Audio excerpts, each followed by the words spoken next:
Olá pessoal, sejam muito bem-vindas e muito bem-vindos à terceira parte de gestão pública, da qual chegaremos no modelo atual, o gerencialismo.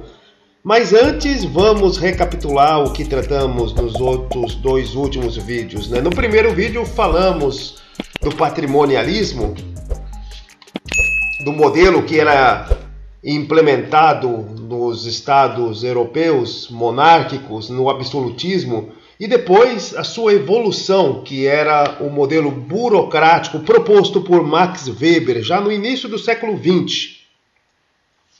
E que isso só foi se desenvolver no Brasil em 1930, com Getúlio Dornelles Vargas, como tratamos aqui, né? O burocratismo, como também falamos, possuem virtudes e também vícios. Entre as virtudes, a racionalidade, a universalidade, a impessoalidade. Entre os vícios, o excesso de apego às regras, o formalismo, a concentração excessiva das decisões em um sistema hierárquico rígido, sem modificações. E, mesmo com esses chamados vícios, podemos dizer que era um sistema muito melhor do que o que estava em voga, o que estava em funcionamento, que era o patrimonialismo. E ali, na entrada do Getúlio Vargas, pensando através do que estava acontecendo naquele exato momento, em 1930, houve então o chamado modernização da administração pública brasileira. Em 1936, o Getúlio Vargas vai implementar o Conselho Federal do Serviço Público, em 36. Esse conselho ele vai virar o Departamento Administrativo de Serviço Público, o DASP.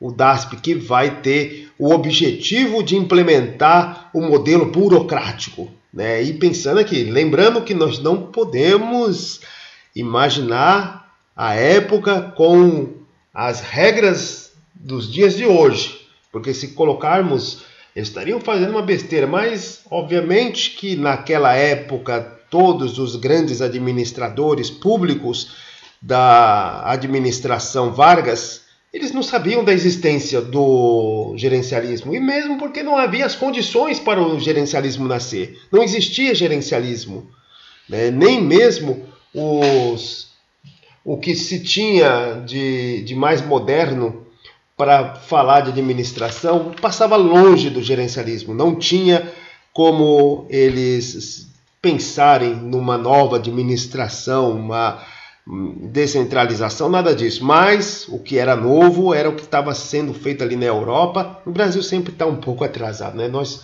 imitamos os modelos econômicos, modelos políticos, né? Acho que pouquíssimas vezes na realidade a gente implementa alguma coisa extremamente original brasileira, né? E quando é implementado dá certo, mas em geral nós somos um povo de imitadores. E é da mesma forma vamos trazer o burocratismo, mas o burocratismo ele não vai tampar por completo o patrimonialismo. Vários dos problemas que tinha lá no patrimonialismo ainda vão persistir, mas estávamos indo para frente, né? A busca da impessoalidade, da hierarquia, da formalização, da separação entre o patrimônio público e privado estava acontecendo ali dentro da cultura organizacional que estava sendo implementada pelo DASP, né? O Departamento Administrativo do Serviço Público estava implementando uma nova cultura burocrática, onde se tem o objetivo de universalização do mérito, da possibilidade de qualquer pessoa poder virar funcionário público. Naquela época não tinha, né, concurso público, era tudo indicação.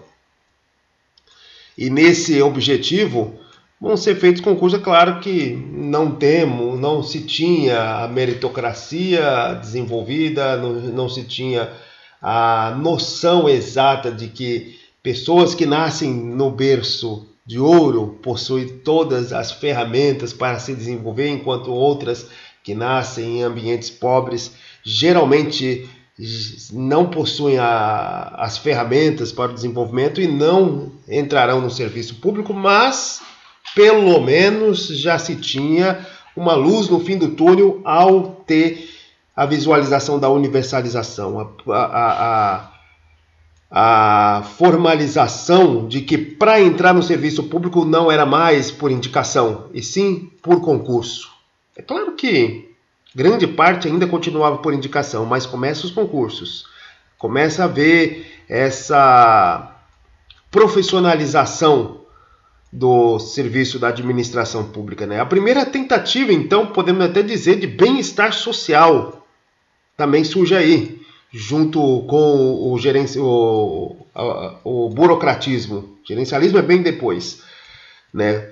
E esse estado de bem-estar social, primeiro, é com a CLT lá, né, que vai conferir as leis trabalhistas, né, pelo Getúlio Vargas, por isso que ele vai se tornar famoso, né? Mesmo sendo ditador, depois ele foi eleito presidente da República.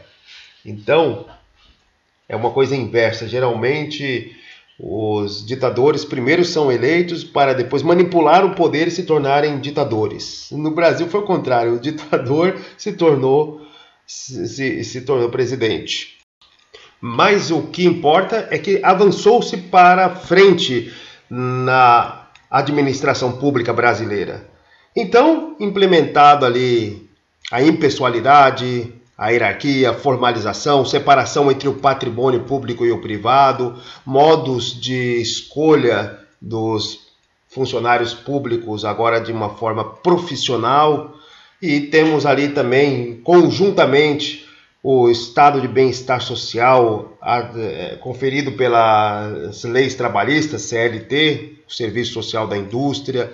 Temos todo esse desenvolvimento, a racionalidade, né? Naquela época, a administração estava passando lá pelas teorias da administração científica, aquela que cronometrava as atividades repetitivas do indivíduo dentro da organização. Então, não se tinha nada de consideração do psicológico, da motivação, não tinha nada disso que se tem hoje.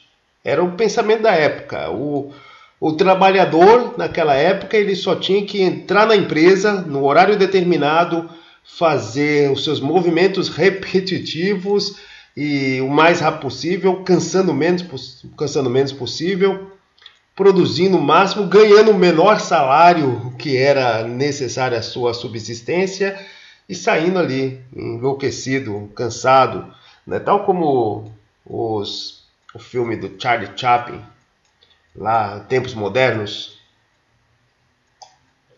onde que o empregado ele tem o objetivo lá de apertar um parafuso e ele continua apertando mesmo depois da linha de produção.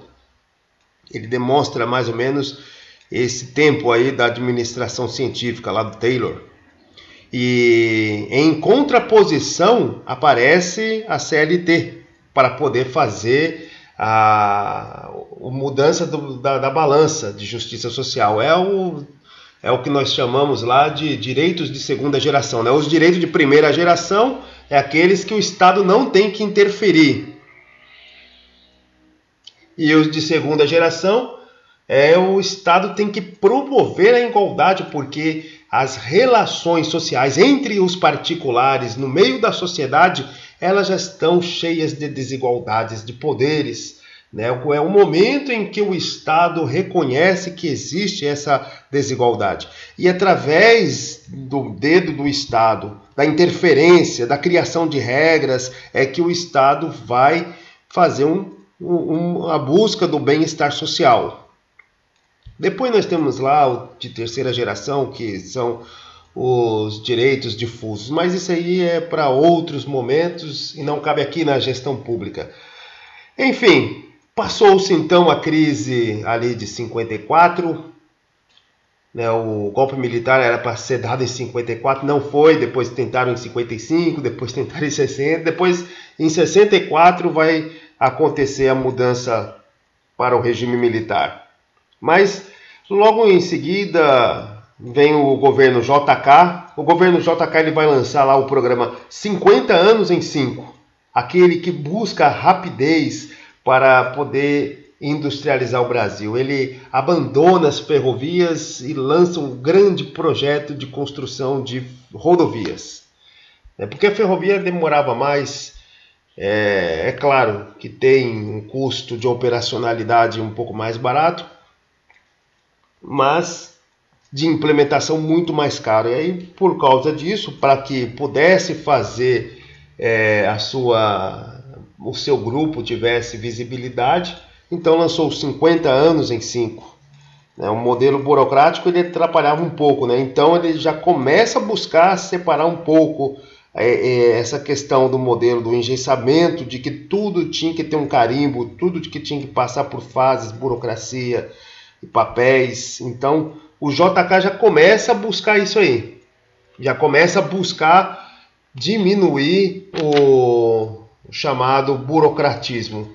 Mas então vem os governos que se sucedem, né, o Jânio Quadros, depois João Goulart, depois do João Goulart o golpe, a 64, 65, 66, 67 nós temos uma data importante, que é o Decreto 200 de 67, que vai tentar introduzir ideias de eficiência, eficácia, qualidade, efetividade, né, o foco no resultado e não no processo, que é o modelo gerencial. Mas a questão mais importante é o seguinte, mais importante que nós temos que ter, que nós estamos falando aqui do decreto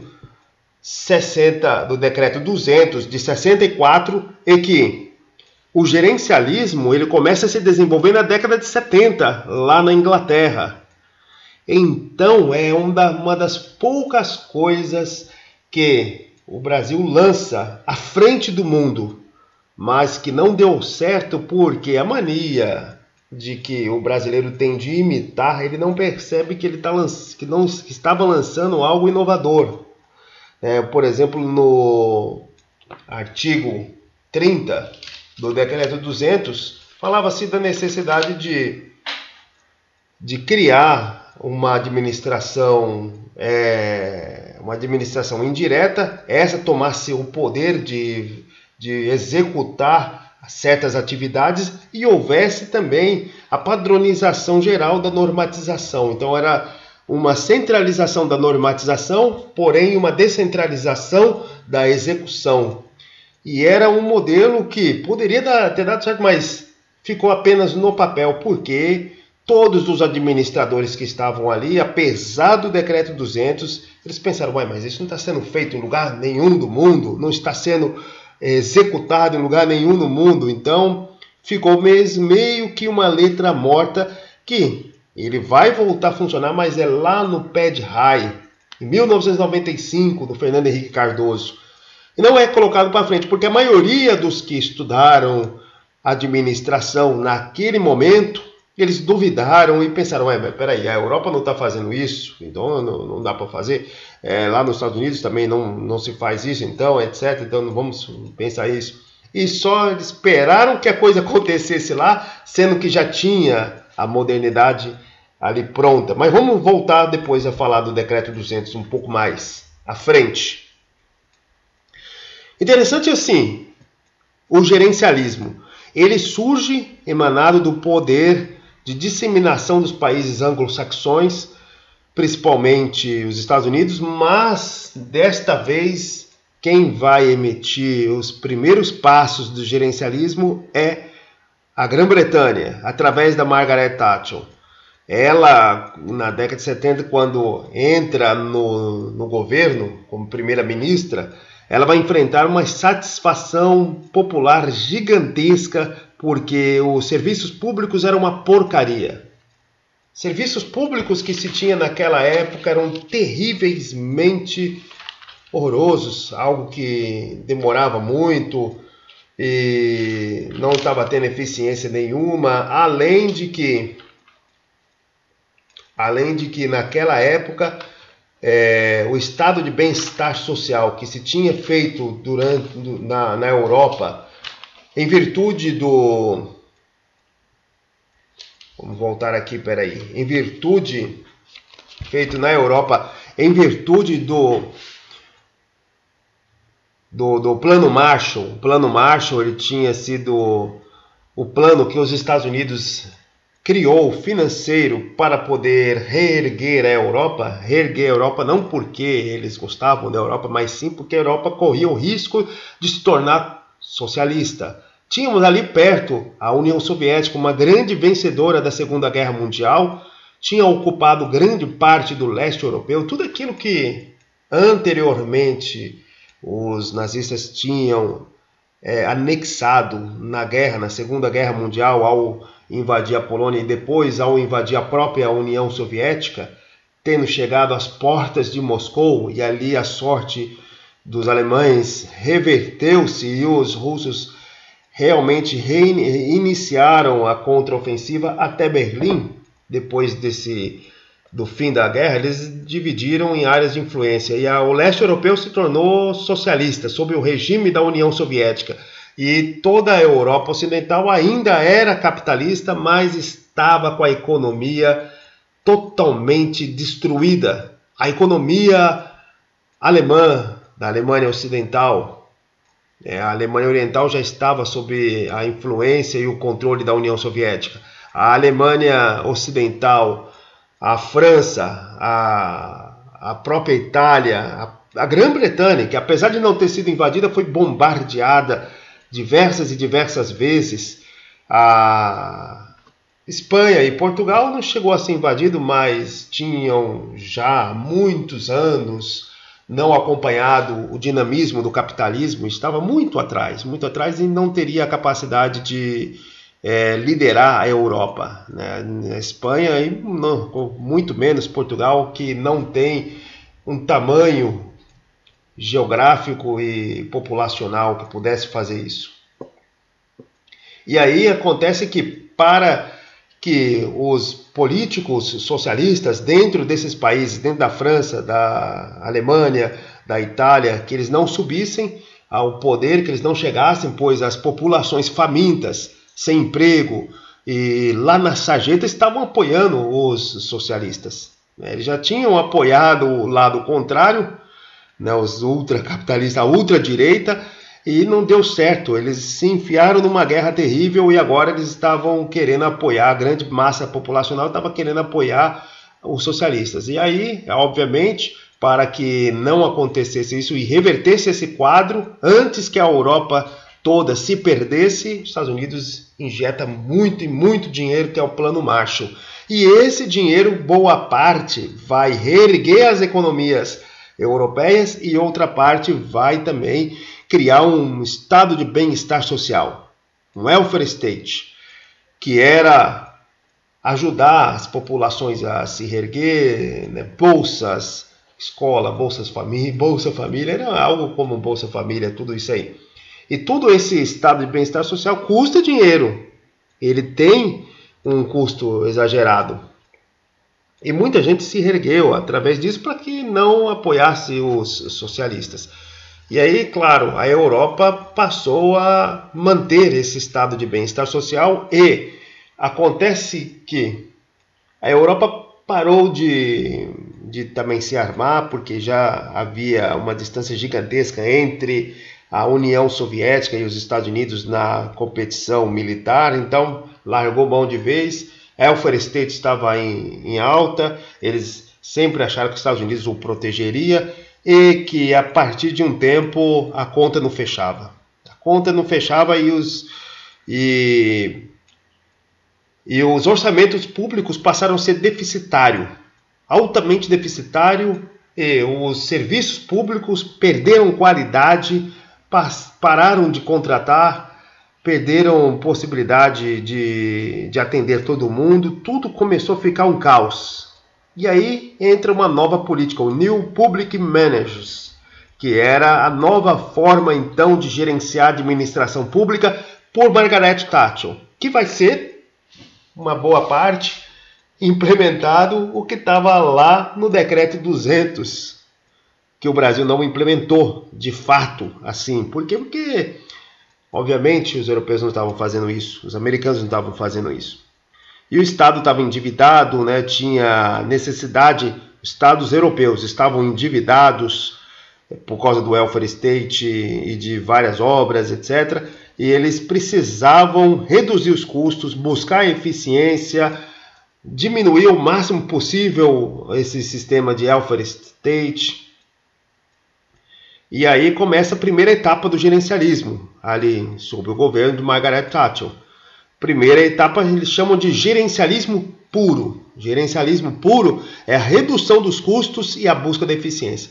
Reduziu-se drasticamente a questão do welfare state.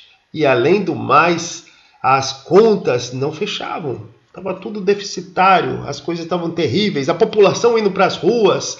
E além do mais, surge ali em 82, já depois da década de 70, além de a população estava insatisfeita, a redução drástica do welfare state na Grã-Bretanha e problemas de legitimidade da Margaret, estava tudo isso.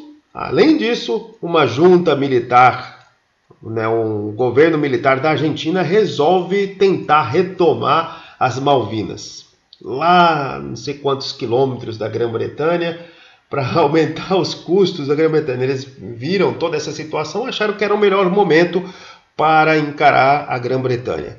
E é claro que a Grã-Bretanha não arregou, foi para cima com tudo, aumentou seu déficit, diminuiu mais ainda o welfare state, mas é claro, teve ajuda militar norte-americana, os satélites norte-americanos fotografaram aonde estavam todos os argentinos, as embarcações argentinas, e claro, mesmo com uma crise financeira que estava passando a Grã-Bretanha, mesmo com tudo isso, esse estado muito mais organizado e com uma força militar foi lá e retomou as Malvinas. Então, nesse tempo ali, um pouco antes das Malvinas, nós temos então o gerencialismo puro. Depois, a segunda etapa, que eles vão chamar de consumirismo. Consumirismo é a flexibilização da qualidade e eles vão colocar para competir as organizações públicas. Eles vão, já nessa segunda fase, criar a administração indireta, que são autarquias. Olha só, o decreto 200 já estava dizendo que deveria se fazer assim. Os estudos independentes brasileiros estavam dizendo que era para fazer assim. Mas o brasileiro ficou com medo de fazer e dar errado, porque nenhum europeu tinha feito até então. E aí ela vai separar, criar as autarquias, criar a administração indireta e vai colocá-las para competir em medidas de eficiência. Aí que vai entrar eficiência, eficácia e efetividade. Eficiência tem a ver com o processo, a produção do processo. A eficácia com a entrega do serviço, do bem. E a efetividade se realmente mudou a vida daquela população na política pública, como já também tratamos aí nos nossos resumos de política pública. Essa é a fase do consumirismo. E por fim, a terceira fase, a Public Service Orientation, PSO, que vem as ferramentas para medir esses três indicadores que eu coloquei aqui: eficiência, efetividade, quer dizer, eficiência, eficácia e efetividade. Então, tínhamos lá o accountability. Accountability é a prestação de conta. Accountability pode ser ali vertical, horizontal. A vertical é entre dos mesmos órgãos. Não, essa é horizontal, né? Horizontal. Quando órgãos do governo fiscalizam a eficiência de outros órgãos do governo, como o Ministério Público, que vai fazer a fiscalização, a medição da política pública, né? Essa é a horizontal. Horizontal, aquela que é deitada, né? Porque só lembrar da coluna, né? Porque a coluna se chama vértebra, senão seria a horizontera. Péssimo. Mas a vertical, a accountability vertical é do povo em relação ao órgão. O povo verificando as ações do órgão ou da administração indireta, vai fazendo a fiscalização. Essa fiscalização pode acontecer de várias formas, através de uma audiência pública, através de uma eleição, e etc. Então nós temos a accountability, a transparência, a obrigatoriedade da transparência aparece como um dos princípios fundamentais lá no artigo 37 da Constituição Federal. A participação política que a nossa Constituição tenta fazer e fomentar, e que muitas vezes não dá certo, mas não dá certo por vários e vários fatores da participação política. Como já dissemos em outros áudios, 30% da população brasileira é analfabeta funcional. Ou é analfabeta ou analfabeta funcional. 30% é um valor altíssimo se pensarmos nos países europeus, na China, nos países que estão na vanguarda da civilização humana. 30% é analfabeto, ou seja, não consegue, até às vezes sabe ler, sabe traduzir as palavras que estão escritas, mas não consegue entender um texto simples, não consegue fazer operações básicas de multiplicação, divisão, soma, subtração, não consegue fazer nenhuma dessas três e às vezes só sabe assinar o próprio nome ou ler pequenas frases. Essa parte da população é muito grande no Brasil. E aí se pensa, como que essa população vai entender sobre gestão pública?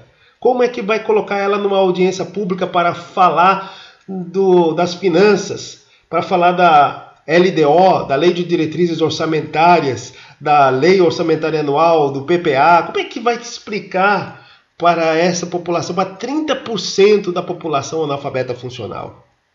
Então, obviamente, é difícil colocar e incutir nessas pessoas a participação política, a participação, a cidadania, a equidade, além de que liberdade, cidadania são conceitos também muito amplos. Como é que você pode dizer de liberdade se você não tem segurança? Se você não tem segurança, você não tem liberdade. Como diz muitas vezes, se tem prosperidade em um país, tem emprego para todos. Se uma pessoa pode se demitir sabendo que em 1 ou 2 meses, no máximo, ela consegue um novo emprego e que ela pode andar na rua com o seu celular desprotegido, sem problema nenhum, então nós podemos falar que tem liberdade. Mesmo que ela não vote a cada 4 anos. Mas se a pessoa não tem nada disso, não podemos falar de liberdade. Mas deu para entender então aqui, resumidamente, que nós temos 3 etapas que foram sendo desenvolvidas na implementação do gerencialismo, e essa implementação começou ali no governo de Margaret Thatcher. A primeira etapa é o gerencialismo puro, onde há a redução dos custos, redução do welfare state, redução de tudo e a busca maior da eficiência. A segunda etapa, chamada de consumirismo, onde nós temos a flexibilização da qualidade, a competição entre as organizações públicas, a efetividade, a criação ali direta da administração pública indireta, autarquias, etc. E a terceira etapa é o Public Service Orientation, que tem o accountability, a transparência, a participação política e cidadã da população, a equidade, a justiça, tudo isso colocado, liberdade como um bem maior, mas são, como dissemos aqui, são valores, esses últimos aí, justiça, ali, igualdade, são valores um pouco abstratos para sabermos o que é exatamente. E esse modelo gerencial, então, ele já estava sendo implementado no Brasil pelo Decreto 200. O Decreto 200, mesmo antes da Margaret Thatcher, já tinha ali o seu cerne no artigo 6º, já tinha ali os princípios fundamentais do planejamento, coordenação, descentralização, delegação de competências, controle, mesmo sem nenhum país europeu ter colocado.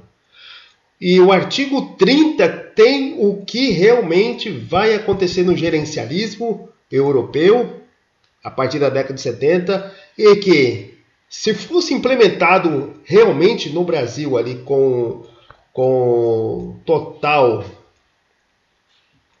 capacidade dos brasileiros ter colocado, daria-nos uma vantagem administrativa gigantesca. Mas, porque nenhum europeu tinha colocado, não foi colocado. Mas, pelo menos, o Decreto 200 demonstra que temos sim capacidade.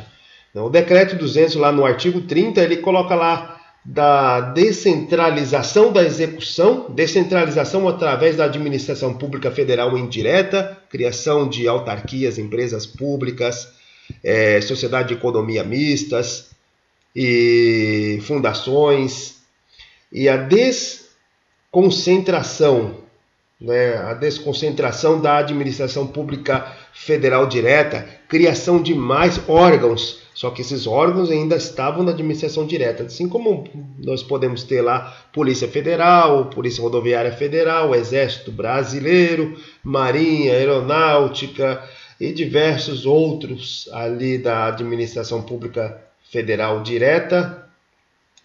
Eram princípios, mas havia sim também a necessidade de padronização geral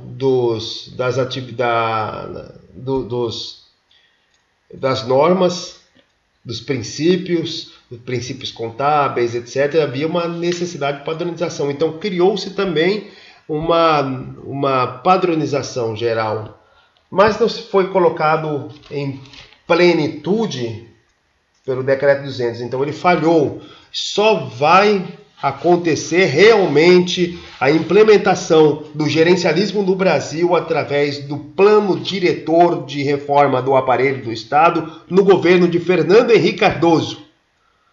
São quase anos e anos depois de Margaret Thatcher. Margaret Thatcher lá na década de 70.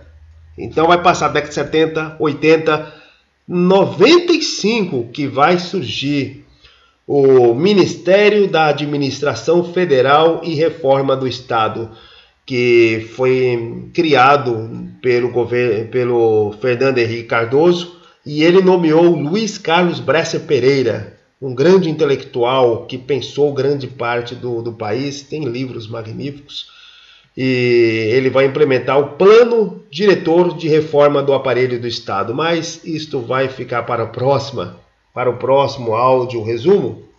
O Plano Diretor de Reforma do Aparelho do Estado e as suas relações, as suas categorias implementadas lá com uma descentralização administrativa, agora sim implementada, né? Porque já tínhamos exemplos europeus.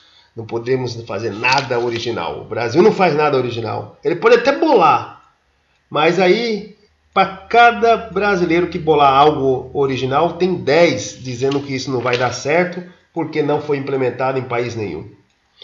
Enfim, muito obrigado por ter escutado até aqui. Até a quarta parte. Se inscrevam no canal e até o próximo.